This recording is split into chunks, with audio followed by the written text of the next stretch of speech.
We are working on a 2009 Jeep Patriot today. The rear subframe is rotted out, so I'm going to do a video on how to remove and replace the rear subframe structure on this is a Jeep Patriot. I know these are issues throughout many different years, so all right, first things first, I'm going to take the wheels off, and they are a 19 millimeter.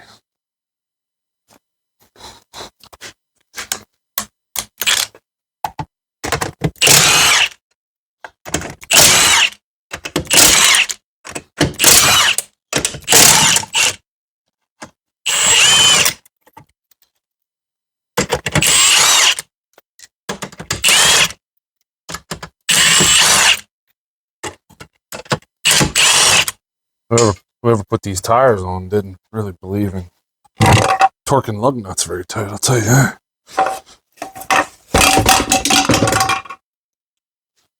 Because they were not tight at all. Move you in here a little bit.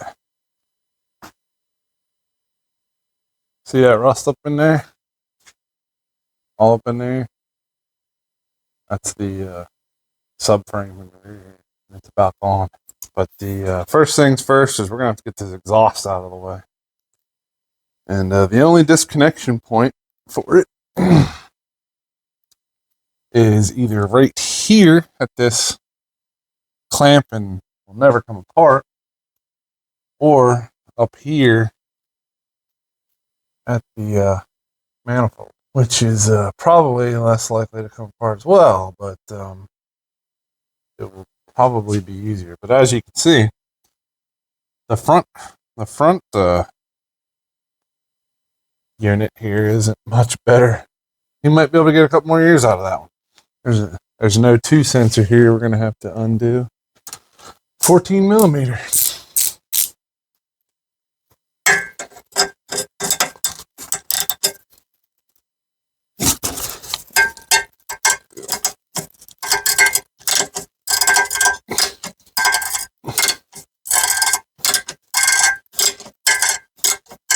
This would have been easier if I'd have taken that O2 sensor out. As you can see, it's kind of tight up in there. If I'd have taken that O2 sensor out, it would have been a little bit more open. But yeah, definitely a little tight up in there. Get my fat hand in there.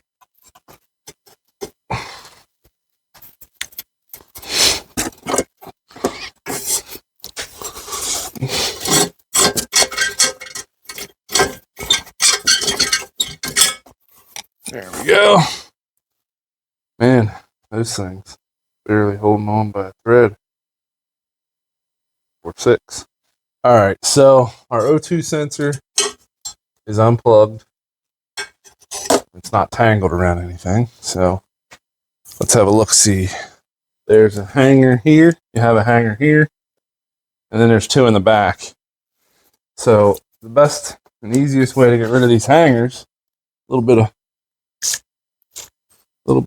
WD. Looks like I'm going to take it off the top part because it's not rusty like the bottom. Now, they do make a tool to undo these rubbers, but you don't need that. You can do it with a set of channel locks most of the time. Just by doing that, and boom, it's off. That's the only other hanger. So then we just have the two in the back here and support the muffler. Just gonna walk it out of here. At least that's my plan.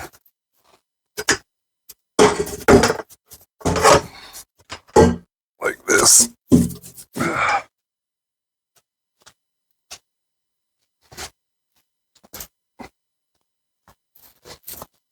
So our next step is going to be undoing the driveshaft from the rear diff.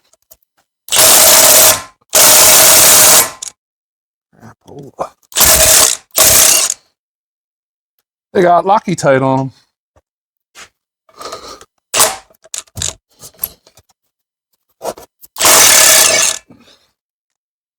So they shall.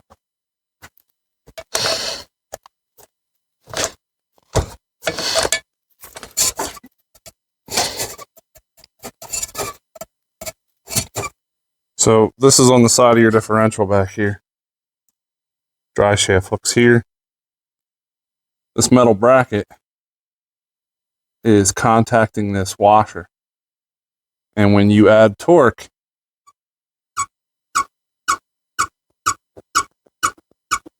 every time the thing moves, I don't know if I can mount this. That's squeaking. The customer had a squeak for about 6 years, and I think that's what it is. So I was sending him a video.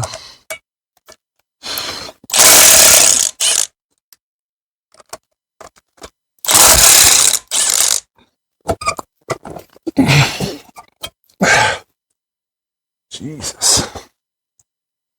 Sure don't give you much room to work under these things, let me tell you. Just gonna run a ratchet strap across this to just to hold it up out of my way.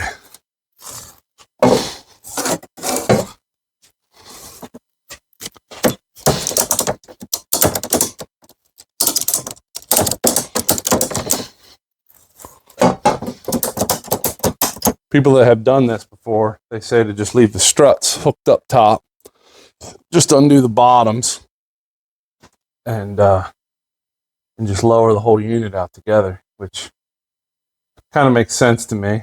And they also say to undo the spindles from the top and the bottom here and just let them hang on the car, which is what I'm planning on doing. So I'm going to grab me an 18 millimeter.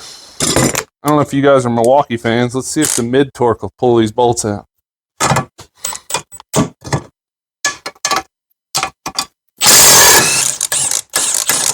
Oh yeah. Like butt hair.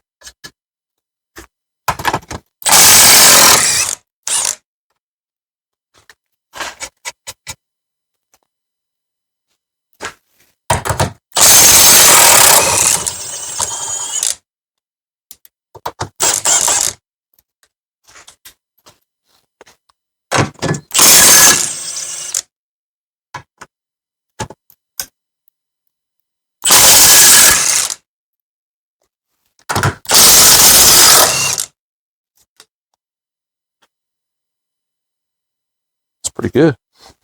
Get yourself a ball peen. Well, at least they're not seized. At least they're not seized in the collars. That's all you can ask for, really.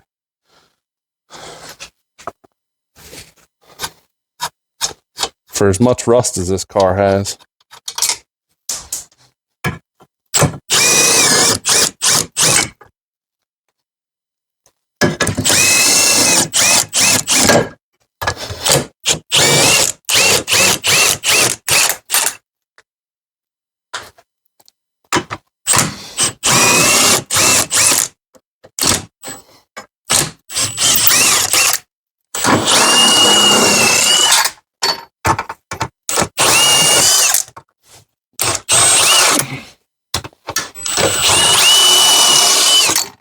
Now, since the spindles are staying with the car, oh, we got one more. We got one more link we got to take out here before we go to do that. But what we need to do is pull the axles out of this, or at least pull the nuts off the axles. But we have this one more. There's this little link that goes from here to that outer. We need to take that out as well on each side. And then we'll undo our spindle nuts.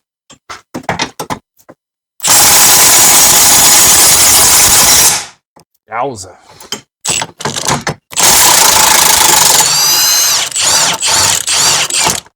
Big boy takes it out. Same thing on the driver's side.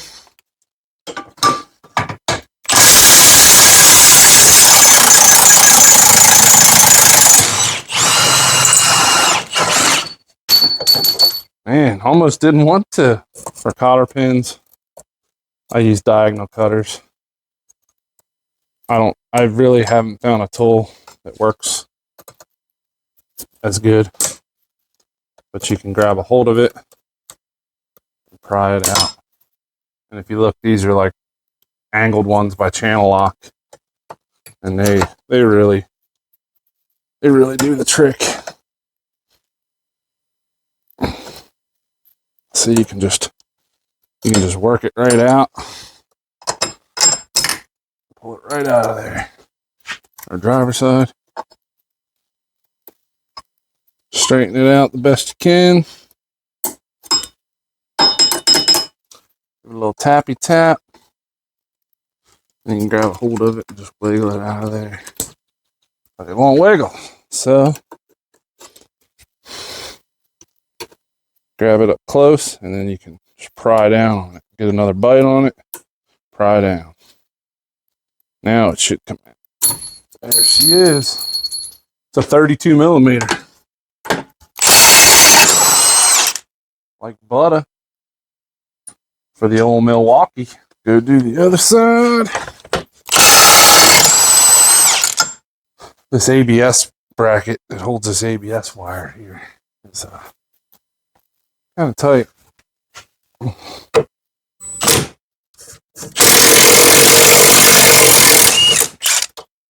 So what you want to do, since this is gonna be kind of stupid and just hang down all willy-nilly, let's strap it up here.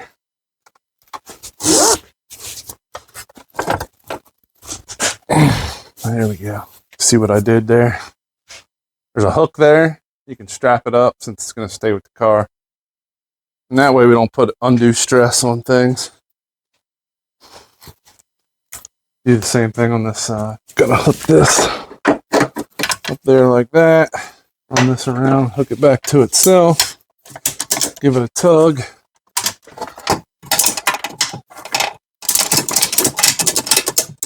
And beautiful.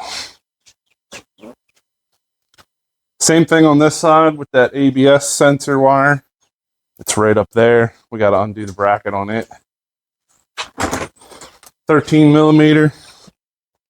Same thing. Coming from the top.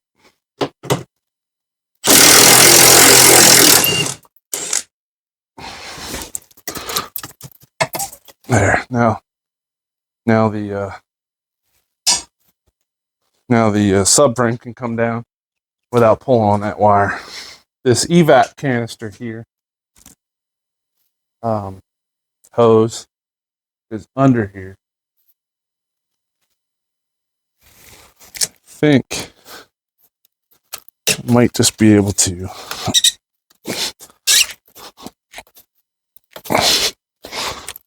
just undo this without breaking it. And that'll that'll work. I just disconnected this hose from here and just twisted it out of the way so this part here can come down without doing it any damage. All right, the next part of it is this wire here. That is for the rear differential. For the viscous coupler, we need to unclip it and unplug it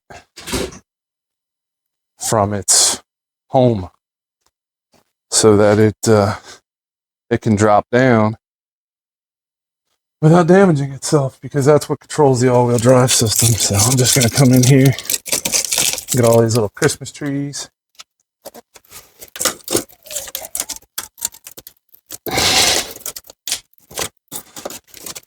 If they'll come off. You can see the bolt I'm trying to get to up in there.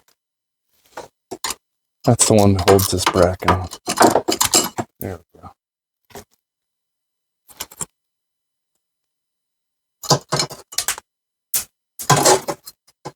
Look out, flying bolts. And on the back side of this is a plug.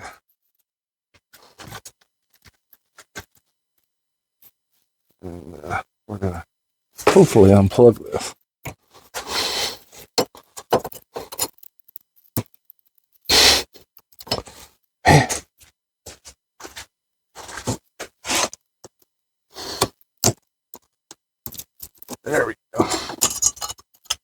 There we go.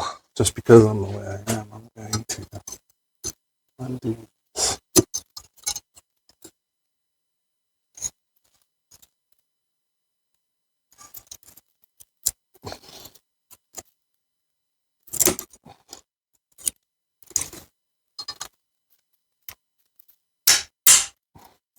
And that way the weight of this bracket isn't hanging on that little plug. I probably could have unplugged it and then mounted the bracket back up, but I'm just going to leave it off for now. All right, so that wire is still kind of connected up in there, but I think there's enough slack that I can start lowering this down and worry about disconnecting it when I can see it. Good enough.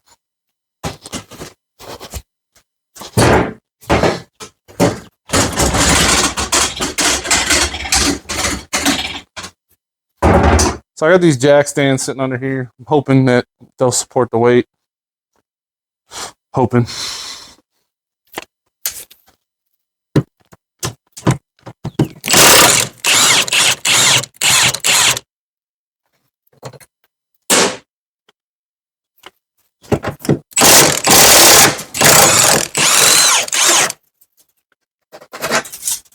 Ah, rusty son of a gun.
Basically,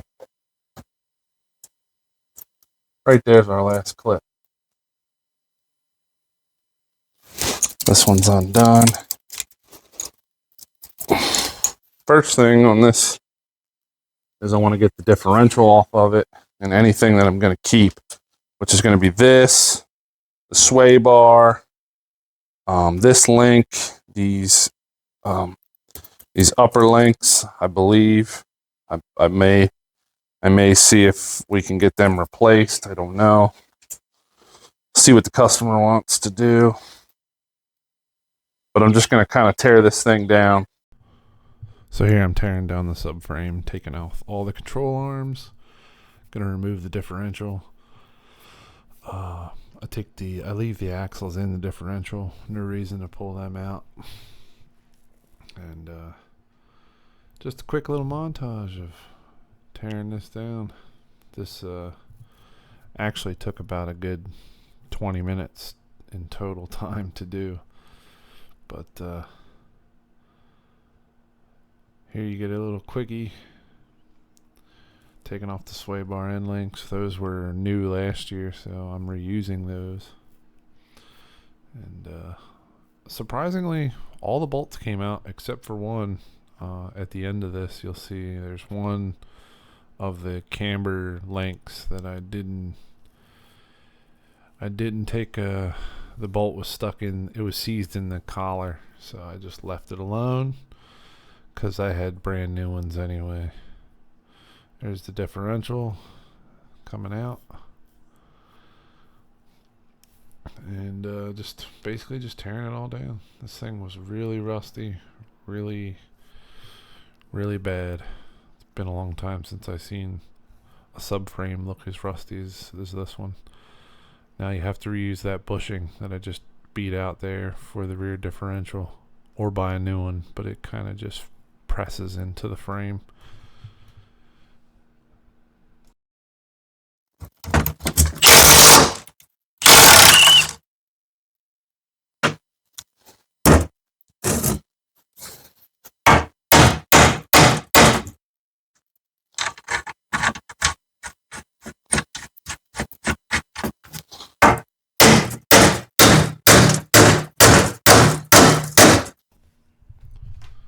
So since I couldn't get this bolt to hit out of here, I decided to cut it off with the Sawzall so that it would be more accessible to get it into the press and press it out.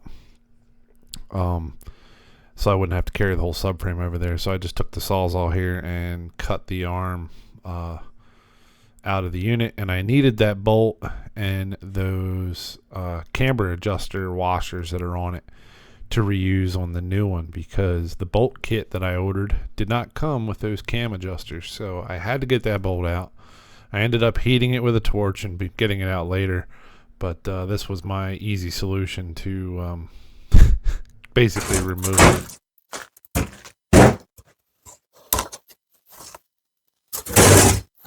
Now, get a good close look at this. All this rust on the floor. All this rust is coming out of this thing. This thing is trash. Like, everything is paper thin on it. Right? This is the bottom. You flip it over.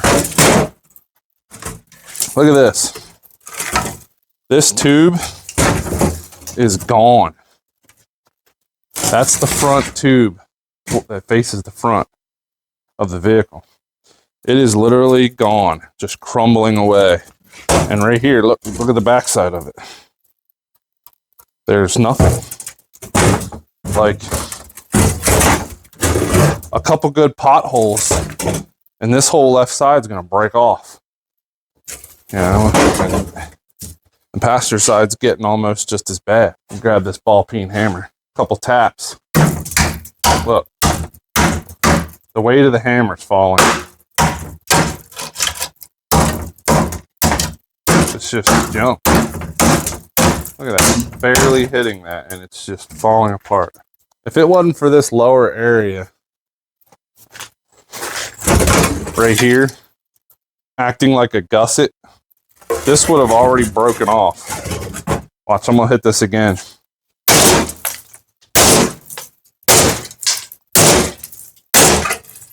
Look at that. Nothing to it. Nothing at all. Crazy. Crazy, crazy, crazy. That's all I'm doing for this evening. I'm going to sweep up the mess and call it a night.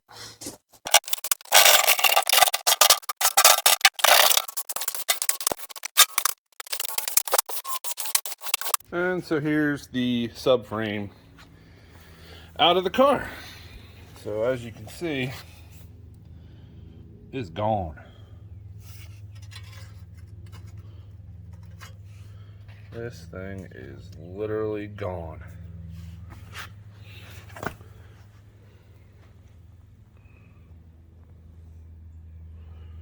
Really scary, actually.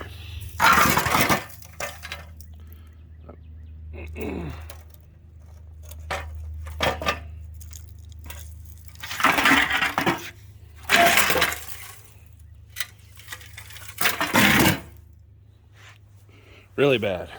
All right. So let's put the new one in.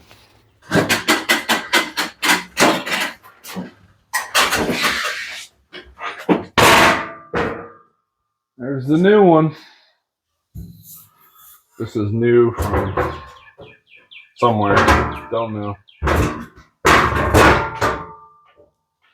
The owner of the vehicle sourced it and got it, so.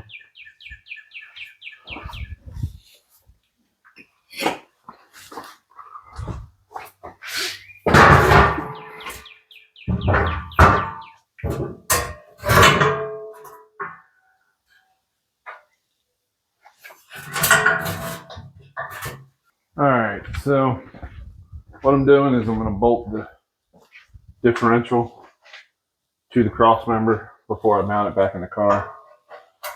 It'll just be easier that way.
quick little FYI, the sway bar won't fit in unless you unmount the differential. You have to put the sway bar up over top of the differential, but under the subframe before you mount the differential. So what I did was I took the two front bolts back out of the differential and lifted up the subframe, and it gave me enough gap to be able to slide the sway bar into place then. Just a hard lesson learned.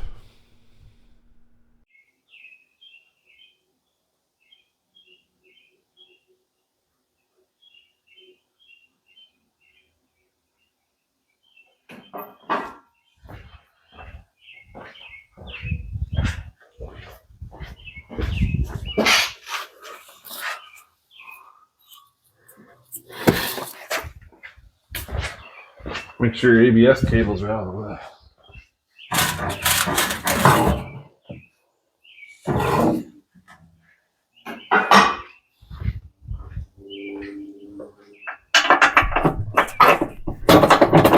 And here we're putting in the 4 main subframe bolts, getting them started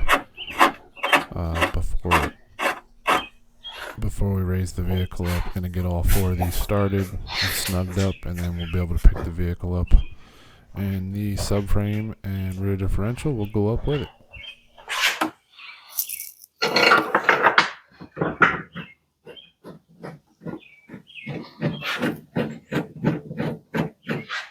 So I sat the vehicle down onto the subframe. I put the 4 main bolts in. I'm just going to snug them up with this, and then I can lift the car back up.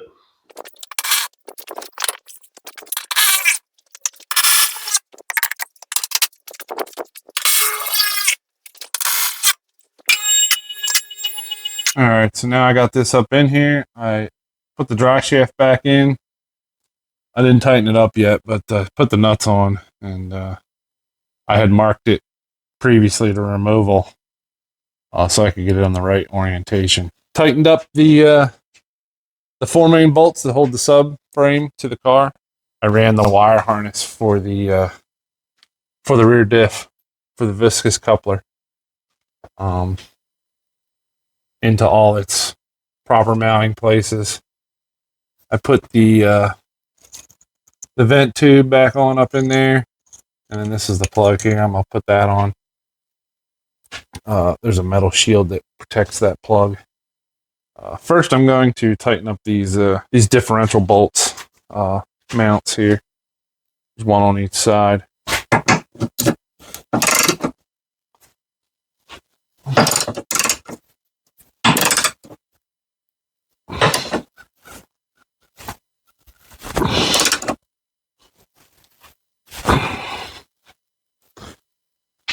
And I'll come back around and torque all these down. It's just